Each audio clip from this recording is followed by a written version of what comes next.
Welcome to the News Hour. Investigators are looking deeper into the motives of two suspected teen gunmen who opened fire at an Islamic center in San Diego yesterday. Law enforcement officials say they were radicalized online. More than 30 guns, along with a crossbow, were found at their residences, as was a manifesto with hateful and white supremacist views targeting a range of groups. All of this comes as the community there grieves its losses. A growing memorial in San Diego's Claremont neighborhood reflects a community in mourning after a deadly attack on the city's largest mosque. The attack on the Islamic Center of San Diego began yesterday, just before noon local time, when two teenagers opened fire, killing 3 people. Authorities said today the two gunmen met online and that law enforcement had found a manifesto targeting many groups, including Muslims. We also identified writings and various ideologies outlining religious and racial beliefs of how the world they envisioned should look. These subjects did not discriminate on who they hated.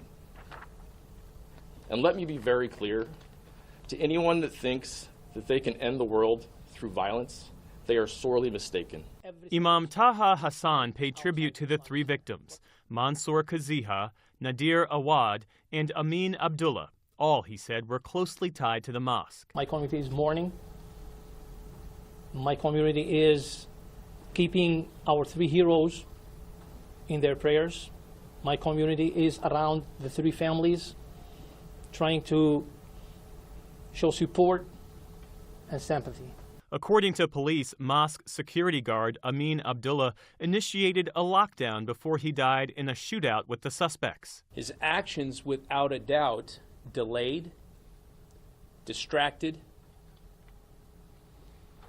and ultimately deterred these 2 individuals from gaining access to the greater areas of the mosque where as many as 140 kids were within 15 feet of these suspects. Law enforcement arrived within minutes, escorting students from the center's day school to safety. 9-year-old Odai Shana was among the dozens of children forced to hide in classrooms as gunfire echoed through the complex. I heard like a bunch of bad stuff like gunshots, and plus I went inside the closet with my whole class. We heard like 12 or like 16 gunshots, and then the SWAT team said, if you open up, and they opened the door. Police say the gunman, aged 17 and 18, also fired at a landscaper working down the street, though he was not hit. Authorities later found both teenagers dead inside their vehicle from apparent self-inflicted gunshot wounds. San Diego police say they received a call 2 hours before the shooting from the mother of the 17-year-old gunman. And as she's beginning to provide that information to us, and it went from a runaway suicidal individual to homicidal, potentially homicidal, 2 suspects. The attack came just days before one of Islam's holiest holidays. Many in the community say they are now living with immense fear. Immense shock, panic of, oh my God, like, are my kids safe? Are our kids safe? Because these are our kids. These are my sisters and brothers in humanity. Attacks on houses of worship remain relatively rare in the U.S., but incidents targeting religious communities have risen in recent years. Last year, 6 people were killed in shootings at churches in Michigan and Minneapolis. Temple Israel Synagogue in Detroit, which was targeted in an attack 2 months ago, said in a statement, "The images coming from San Diego are all too familiar to us." The synagogue also called for $1 billion in federal funding to help protect houses of worship.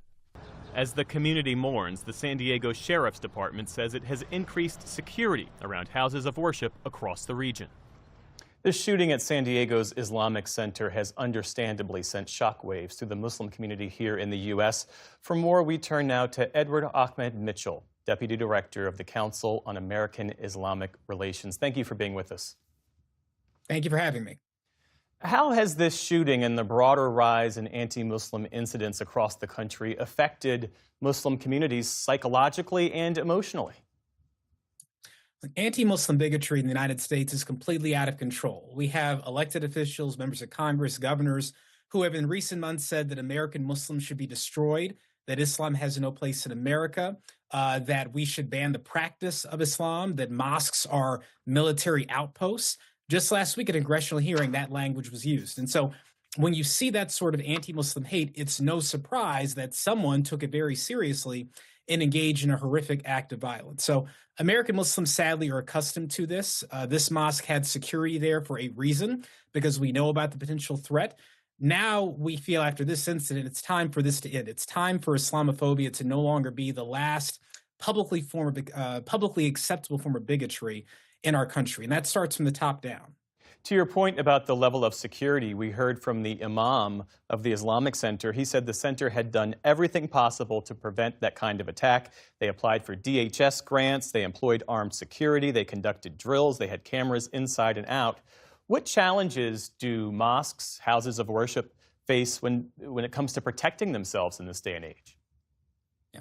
Look, a house of worship is not a military fortress. It's a place where people come to worship, whether you're going to a synagogue, a church, or a mosque. And so it's very difficult to impose significant security restrictions without interfering with its ability to be welcoming to people of different faiths and, of course, the people there to worship. Having said that, it's absolutely a must, especially for mosques and other targeted houses of worship, to have security cameras, to have an armed guard, especially for major events, and especially if there's a school there.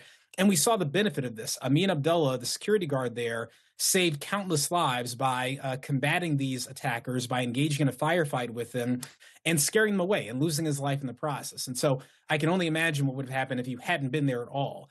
But it just goes to show you that, even a security guard cannot stop the violence. That's why we have to stop the root of it, which is anti-Muslim hate, rampant anti-Muslim hate, tolerated by our government, spread by our government and certain media personalities. Addressing that is the best way to stop this ongoing threat to mosques. You mentioned the security guard. When tragedies like this happen, we all too often focus on the gunman, the motives. There's usually less attention on the victims. What more should we know about Amin Abdullah, this father of 8? Yeah. Well, there were 3 members of the San Diego Muslim community murdered in this incident. Amin Abdullah, obviously, is the security guard, has been widely recognized for saving lives, but also the other 2 gentlemen there. One of them, actually, we're told, ran into the building after Amin was killed and went into the building trying to help, and he himself was killed as well. Another brother there was just killed as a bystander. And so all 3 of these men were beloved, respected members of that community.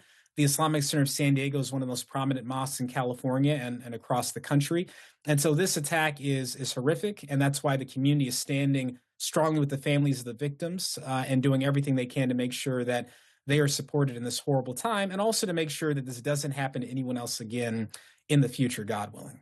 In the roughly 30 seconds we have left, the Associated Press reports that the manifesto that was left behind had hateful rhetoric toward Jewish people, Muslims, Islam, the LGBTQ community, black people, women, the political left and right. At this point, what's the path forward here? What's it going to take to really lower the temperature? Yeah. Look, this starts from the top down. As I said, if the President of the United States is engaging in open bigotry against various communities, and members of Congress and governors in Texas and Florida, other states are doing that, it's no surprise you're going to see hateful rhetoric turning to hate crime. So we have to start with our political leaders. They've got to stop fomenting hate against various Americans. This is all our country. Everyone has the right to be here and live in peace and worship in peace. And so we need our political leaders to stop spreading hate, because it is endangering lives. Edward Ahmed Mitchell, thank you for your time this evening. We appreciate it. Thank you.